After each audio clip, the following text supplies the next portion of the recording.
Canada, known for their delicious maple syrup, and being home to nearly all of the greatest hockey players of all time, is the second largest nation on Earth, and with approximately 2 million lakes, contains over 50% of the freshwater lakes on the planet.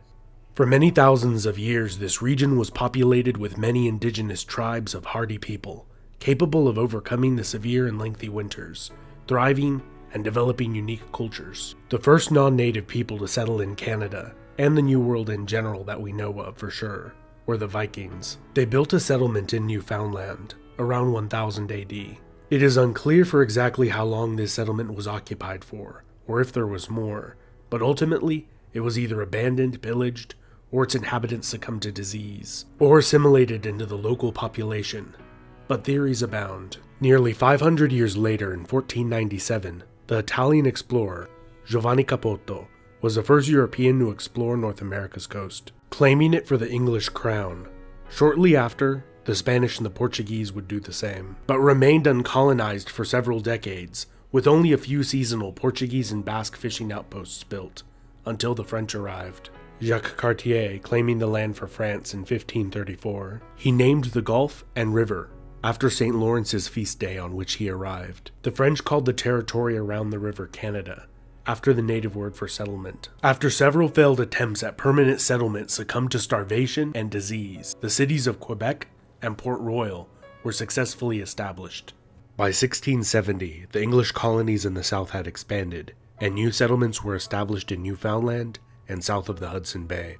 The fur trade, particularly in beaver pelts, became extremely lucrative, as it became the favored material for hat makers and luxury winter clothing in northern Europe. This greatly encouraged further northern settlement by both English and French fur trappers seeking to make a fortune.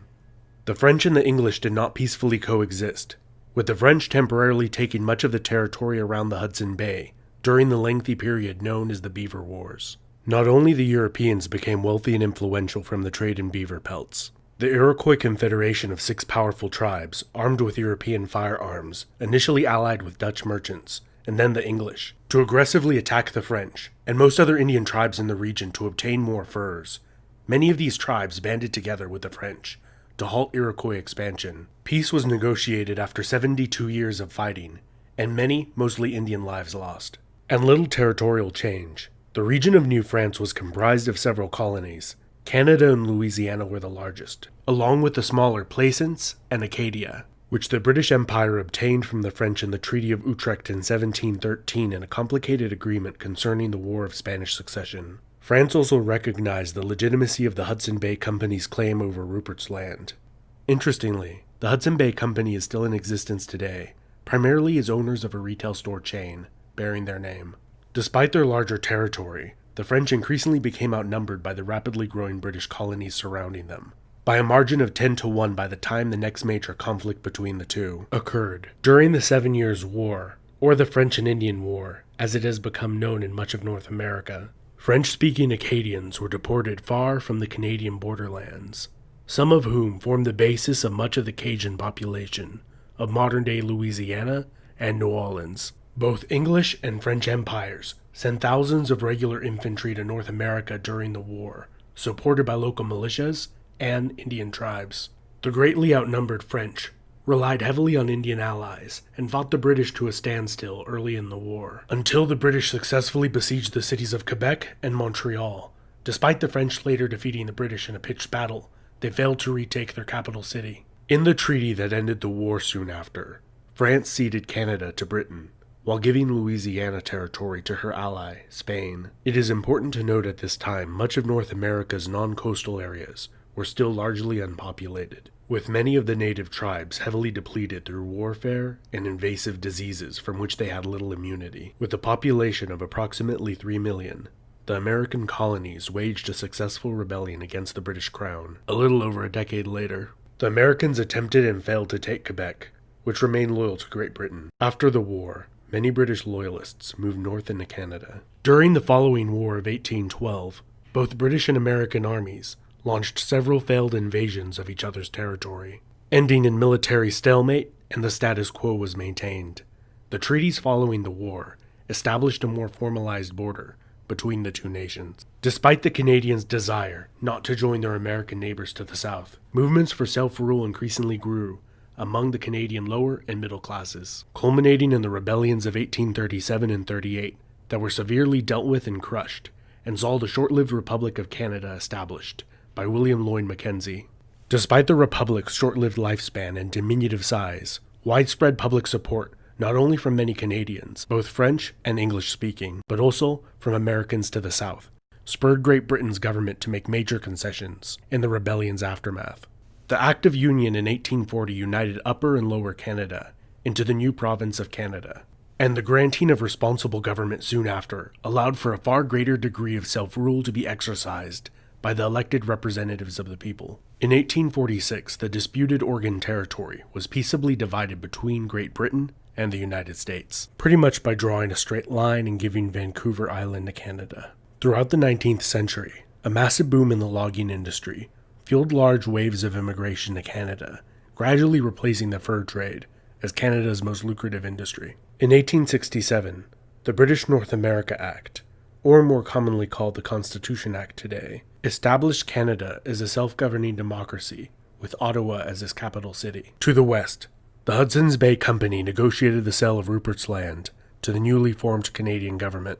The Métis people, of mixed European, primarily French, and Indian ancestry, were the largest population of the Winnipeg area of what is now Manitoba. Fearing the land they had held for generations would be seized by newcomers from the east, they rose in rebellion, creating a provisional government. And after a tense standoff, and eventual occupation by federal troops, many of their demands were met, respecting their rights. The leader of the rebellion, Louis Riel, would lead another larger but less successful rebellion 15 years later that ended with his trial and execution. Louis Riel became a martyr, or villain, to many Canadians, his death increasing the tensions between Indian Métis, English, and French groups in society. Because of the key role the partially completed Transcontinental Railway played in the suppression of the rebellion, political support for completing it soared among English-speaking Canadians, and the railroad was completed in only 4 years from when it had begun. The 1890s saw the Klondike Gold Rush, in which over 100,000 prospectors set out to the remote Yukon region in hopes of striking it rich. Some did, but most didn't. After several decades of stagnant population growth, largely due to emigration to the United States, Canada's population sharply increased due to a good economy and high foreign immigration throughout the early 20th century. During the First World War, Canada, still a dominion of the United Kingdom, sent 620,000 troops to fight in Europe. 67,000 would die, while another 173,000 would be wounded. The staggering casualty rate grieved and shocked the nation. The war had a strong impact on Canadian nationalism and the desire to self-govern its own international affairs, which they obtained when the British Parliament passed the Statute of Westminster in 1931, which acknowledged Canada's co-equal status with the United Kingdom. Between the World Wars, Canada was hit particularly hard during the Great Depression of the early 1930s,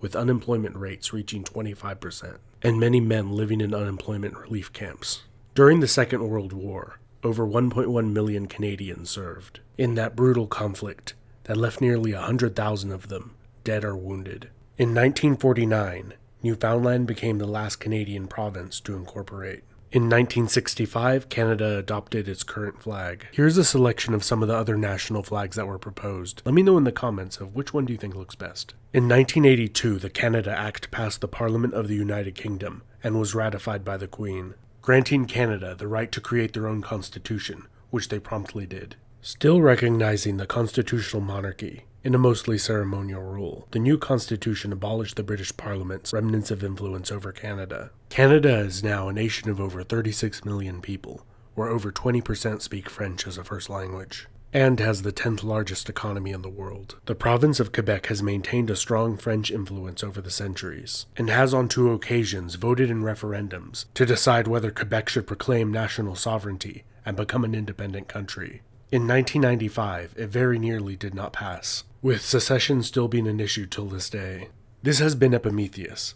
Let me know what you think down in the comments. What Canadian province is your favorite to visit or live in? Don't forget to like, subscribe, and hit the bell icon to get notifications every time I make a new video. And big thanks to my supporters over on Patreon.